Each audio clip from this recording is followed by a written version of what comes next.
une vidéo qui va traiter de la morsure. On va déjà essayer de comprendre dans un premier temps pourquoi le furet mord, comment se préparer au mieux à l'éducation du furet, où s'installer avec son furet quand on veut lancer des séances d'éducation, comment réagir quand il mord, puis on parlera un petit peu du cas éducation positive ou éducation coercitive dite négative. C'est vraiment important de bien choisir et je vous invite vraiment à rester jusqu'au bout pour vous faire votre propre avis sur ces deux éducations différentes. Depuis que j'ai ma chaîne, que je suis sur des groupes de furets, j'ai remarqué qu'il y a deux facteurs dans lesquels les gens ont toujours besoin d'aide et sont les plus demandeurs au niveau de la morsure. C'est quasiment toujours des personnes qui n'ont jamais eu de furet, c'est leur tout premier furet. Et le furet vient tout juste d'arriver, parfois ça fait 48 heures, une semaine, 2 semaines, mais en fait il vient tout juste d'arriver. Dans 95% des cas, des gens qui sont en panique et demandent de l'aide pour la morsure, c'est toujours ces deux facteurs. La vidéo va donc être plutôt orientée pour ces cas-là, mais évidemment elle fonctionne pour tout le monde. Déjà comprendre pourquoi le furet mord. Donc dans le premier cas, tout simplement, c'est parce qu'il vient d'arriver. Mettez-vous à sa place, il a tout perdu, ses anciens repères, son ancienne famille, il ne vous connaît pas, il n'a pas confiance, il va lui falloir un petit peu de temps pour prendre ses marques. N'hésitez pas, les premières 24 heures, s'il est agité et mordeur, à le laisser prendre ses marques donc dans sa cage avec nourriture, tout ce qu'il faut. Vous pouvez lui mettre un vêtement avec votre odeur. Vous pouvez lui donner des friandises, vous pouvez lui parler gentiment d'une voix douce à travers la cage pour qu'il prenne un peu confiance. Je vous déconseille de laisser le furet plus de 24 heures isolé. C'est un animal qui a besoin de social et surtout qui a besoin de se dépenser quotidiennement. Mais c'est mon avis personnel. Je sais que certains conseillent de le laisser une semaine sans contact. Je trouve que c'est beaucoup trop. Le furet mord aussi parfois tout simplement parce qu'il ne sait pas doser sa morsure. Ça va être le cas de la plupart des furetons, sociabilisés ou non. Ils ne savent pas qu'ils nous font mal et c'est à nous de leur apprendre que là ça va et que là c'est trop fort. Ça peut aussi être le cas bien sûr d'un furet adulte qui n'aurait pas été bien sociabilisé. C'est pour ça que c'est important, surtout quand on est novice, de faire attention où on adopte pour éviter de se mettre des difficultés supplémentaires. Je pense aussi notamment à des furets adultes qui ont potentiellement été maltraités physiquement et qu'on récupère. Forcément, il ne va pas avoir confiance en l'être humain et le furet risque de demander beaucoup plus de temps et beaucoup plus de patience. Mais quand on a été vers un cas difficile, il faut se montrer patient. C'est à nous d'assumer. C'est aussi important de vérifier la santé de votre furet. Si vous l'avez récupéré et qu'il n'a pas vu de vétérinaire, je vous conseille fortement qu'il en voie un. Non seulement un furet qui est malade ou blessé va avoir tendance à mordre, et c'est très important déjà de savoir si oui ou non le furet est en bonne santé. Donc commencez toujours par un tour chez le vétérinaire si ce n'est pas fait. Le rut peut potentiellement jouer un rôle. Les furets mâles en rut peuvent avoir des tendances pour certains à être un petit peu plus caractériels et mordeurs. À vous de vérifier si le furet a été stérilisé et s'il ne l'est pas, est-ce qu'il est en rut.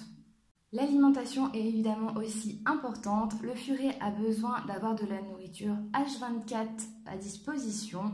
Le souci ne se pose pas trop avec les croquettes, si on parle juste du fait qu'elles soient H24 dans la cage. Pour ceux qui nourrissent à la viande, faites bien attention à ce qu'il y en ait toujours. Souvent au début, on n'arrive pas trop à savoir combien doser et parfois le furet se retrouve sans rien dans sa cage et ça peut le rendre grognon. Vérifiez aussi qu'il dorme assez, n'allez pas le déranger quand il est en train de dormir, pas la peine d'aller lui proposer une séance d'éducation ou de jeu quand il est en plein sommeil. Je pense aussi à ceux qui ont des enfants, faites très attention à ce qu'ils ne les empêchent pas de dormir, ça pourrait les rendre grincheux. Il faut aussi respecter la photopériode, c'est très important pour la santé du furet, mais c'est aussi important pour sa santé mentale. Généralement, les furets qui vivent au rythme de la luminosité naturelle et avec les températures extérieures, enfin, qui sont bien calées sur la nature, sont beaucoup plus calmes et posés. C'est une généralité, mais autant mettre toutes les chances de son côté pour que ça se passe bien. Il va falloir aussi vous préparer. Déjà, ça commence par comprendre comment parle le furet. J'ai fait une vidéo sur le sujet, il y a des sites, des groupes où vous pouvez demander de l'aide. Le minimum quand on essaye d'éduquer un animal ou qu'on essaye de l'apprivoiser, c'est de comprendre sa façon de communiquer. Il faut aussi prendre confiance en vous. Souvent, vu que c'est le premier furet, on n'a pas confiance en soi, on n'a pas confiance en l'animal parce qu'on ne le connaît pas. J'ai aussi fait une vidéo qui s'appelle Pygmalion sur le fait qu'il est prouvé que plus on y va d'une manière positive et plus toutes les choses se passeront bien, mais que si au contraire on s'arrête sur mon furet est méchant et il me mord, on va rentrer un petit peu dans un cercle vicieux qui pourrait empirer les choses. Il faut aussi savoir dédramatiser la morsure. Je sais que le furet a une réputation de mordeur et c'est vrai, il mord assez souvent quand il ne connaît pas ou qu'il est mal sociabilisé et encore plus quand les gens ne savent pas vraiment comment le comprendre et le gérer. Mais rappelez-vous que quand on a un chaton ça va souvent vous mordre à sang, vous griffer. On a souvent les bras et les mains lacérés à sang avec un chaton. Mais vu que tout le monde sait ce que c'est et que tout le monde connaît le chat, ça se passe bien. Et bien c'est la même chose avec le furet. Il demande la même éducation, du temps et c'est pas grave. Il ne faut pas se faire tout un pataquès parce qu'on a été mordu par un furet. Prévoyez aussi d'avoir des jouets, c'est très important, type canne à pêche, même un torchon, même une chaussette, peu importe, une peluche, ayez des jouets. C'est ce qui va vous servir, ce qu'on appelle d'intermédiaire et qui vous permettra de faire diversion pendant les séances d'éducation. Donc il vous faut vraiment de nombreux jouets. Prévoyez aussi donc les friandises. Le furet est un animal très gourmand et je pense qu'il sera très réceptif si vous lui donnez des bonnes choses. Trouvez juste quelque chose qu'il aime, le plus simple possible, évidemment c'est mieux, mais gâtez-le. Il faut faire ami-ami et surtout le récompenser quand son comportement est ok pour l'être humain. Vous pouvez possiblement couvrir certaines zones de votre corps, pas la peine d'y aller en micro-short et en débardeur si le furet a tendance à mordre un peu et de pincer un petit peu partout. Si vous n'êtes pas en confiance, mettez un pantalon, des chaussettes ou des chaussons, un petit gilet, gardez juste les mains nues pour le début si vous vous faites mordre un peu partout et que vous n'êtes pas en confiance. Je déconseille néanmoins le port des gants, tout simplement parce que souvent on tombe dans un cercle vicieux. Donc les gants, pourquoi pas, mais il faut vraiment que ça soit sur une très courte durée pour que vous preniez confiance en vous. Évitez aussi d'avoir des odeurs fortes sur vos mains ou sur votre corps, type certaines crèmes, certaines odeurs de tabac possiblement si vous avez cuisiné ou mangé un bon poulet rôti. Voilà, essayez d'avoir une odeur neutre puisque parfois certains furets vont y être sensibles et pourraient pincer seulement pour cette raison. Le furet peut mordre certaines zones par attraction, notamment parfois les pieds, l'intérieur des coudes, le cou. Ce sont des zones qui attirent fortement le furet. Je vous conseille pour les débuts de vraiment anticiper et faire en sorte qu'il n'y ait pas accès et de vous concentrer uniquement sur le dosage par rapport aux mains et aux jeux. Dans la même catégorie, je vous conseille donc d'anticiper quand le furet va vouloir vous grimper dessus et atteindre votre visage. Ne prenez pas votre furet directement en le portant et en vous le mettant nez à nez si vous n'avez pas totalement confiance, ça peut lui donner envie de vous mordre. Donc protégez et anticipez vous-même avant que la morsure n'arrive. Ou s'installer avec son furet pour des séances de jeu et d'éducation. On conseille très souvent le hors-sol, ça fait ses preuves, ça fonctionne bien. Néanmoins, je ne trouve pas ça très pratique. Il s'agit en fait de s'installer sur un canapé ou un lit pour que le furet ait son attention vraiment sur nous et du coup, ça facilite vraiment la progression dans l'apprentissage. C'est pas pratique parce que souvent le furet va chercher à descendre, il peut potentiellement faire une chute.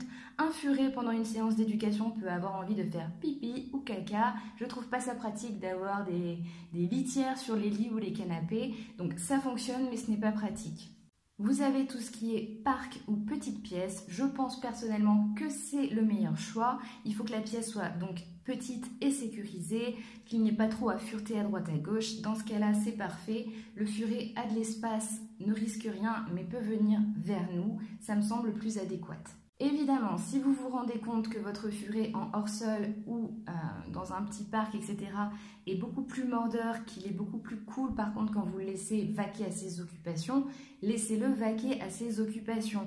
Néanmoins, il est très important que quand il se balade un petit peu partout, vous puissiez le manipuler et jouer avec lui. Sinon, si vous ne pouvez jamais le toucher, vous ne pourrez pas passer l'étape de l'éducation. Comment agir avec son furet et comment réagir en cas de morsure. Quand vous vous installez avec votre furet, donc vous avez tout ce qu'on a dit avant, les jouets, les friandises. Vous êtes installé avec lui, observez-le, observez son comportement. Est-ce qu'il a l'air joueur? Est-ce qu'il a l'air nerveux? Puisque vous aurez appris un petit peu à décoder son langage, ça devrait vous aider. Laissez-le venir vers vous, vous observez. S'il commence à vouloir demander du jeu, eh bien vous pouvez, si vous êtes confiant, jouer directement avec les mains. Si vous êtes déjà craintif, je vous conseille d'utiliser tout de suite le jouet, le fameux intermédiaire, et de jouer comme ça avec votre furet. Vous lui donnez des friandises tant que tout se passe bien. Si le furet vous mord une première fois ou comme ça il commence à vous mordre, vous pouvez possiblement le vocaliser d'un petit aïe ou hop hop hop, doucement. Voilà, vous pouvez vocaliser et vous lui proposez tout de suite un jouet à la place. Voilà, c'est non, on ne peut pas me mordre moi, mais tiens, tu peux jouer avec ça. Et vous faites comme ça à chaque fois qu'il revient vers vous. Vous faites diversion. La plupart du temps, pour les furets, la diversion va suffire et il suffira de répéter, de toujours le renvoyer vers un jouet pour qu'il comprenne qu'il ne peut pas vous mordre aussi fort que le jouet. Il va y avoir le cas qu'on entend souvent où les gens vont dire « Oui, mais moi, mon furet, j'ai beau lui proposer des friandises et lui proposer des jouets, il a bloqué sur moi, c'est-à-dire qu'il revient à la charge toujours pour me mordre. Il refuse les jouets et il refuse les friandises. » Dans ces cas-là, le mieux à faire, s'il est vraiment bloqué sur vous, c'est de le laisser tranquille. Soit vous le laissez tranquille dans son parc ou dans sa pièce, vous le laissez se calmer et vous vous calmez vous aussi. La plupart du temps, quand le furet va se mettre à bloquer, c'est possiblement qu'il a senti une appréhension ou un manque de confiance. Du coup, il est lui-même en manque de confiance et quand le furet a commencé à avoir une idée en tête, vous le savez, il est quand même assez têtu et des fois il peut bloquer sur un mode et donc tout le temps revenir vers vous. Dans ces cas-là, il vaut mieux juste couper la séance de jeu et revenir quand ça lui est passé. Vous pouvez avoir le cas d'un furet qui va vous verrouiller, c'est-à-dire il va vous attraper en fait et il ne va plus lâcher. Donc ce qu'il ne faut surtout pas faire, je sais c'est facile à dire mais c'est ce qu'il ne faut pas faire, évitez de hurler puisque le fait de crier va potentiellement le faire resserrer. Vous pouvez aussi, ce qu'il ne faut surtout pas faire, c'est tirer, essayer de tirer comme ça pour que le furet se décroche. Je trouve que le plus adapté dans ces cas-là, c'est d'avec sa main libre, de passer son doigt hop, sous sa mâchoire comme ça et d'essayer de le faire baisser. Alors, c'est pas le geste le plus évident, mais pour moi, ça reste le plus adapté quand on se fait verrouiller par un furet. Vous allez créer un lien avec votre furet. J'ai aussi fait toute une vidéo sur ça qui donne quelques astuces comme faire des balades, etc. pour créer un lien avec votre furet. Et entre des séances de jeu quotidiennes et assez longues, plus le fait de créer naturellement le lien avec le furet, ça s'améliorera forcément. Pour ce qui est du sujet de l'éducation, j'aimerais déjà qu'on remette un petit peu les choses au point. Qu'est-ce que l'éducation en général? Ce sont des codes sociaux humains qu'on impose pour vivre sereinement en société. Les animaux ne sont pas des humains et ils ne savent pas que ce qu'ils font ne nous plaît pas. Un furet n'est pas censé savoir que faire caca dans un coin du salon ce n'est pas bien, que mordre fort ce n'est pas bien. Donc voilà, ce sont des règles humaines. Il faut savoir que c'est normal de demander à un animal d'être inséré dans notre société puisque c'est un animal domestique, mais je trouve que c'est quand même un choix humain de les avoir pris. Donc si on peut le faire en douceur plutôt que dans la violence, ça me paraît plus approprié. Donc finalement, l'éducation positive, ça revient à ignorer les comportements que l'on ne souhaite pas voir en tant qu'humain et de féliciter et récompenser les comportements que l'on souhaite voir et se reproduire. Alors que pour l'éducation coercitive dite négative, il va s'agir de réprimander souvent physiquement l'animal parce qu'il a fait des comportements que l'on ne souhaite pas, nous humains, avoir.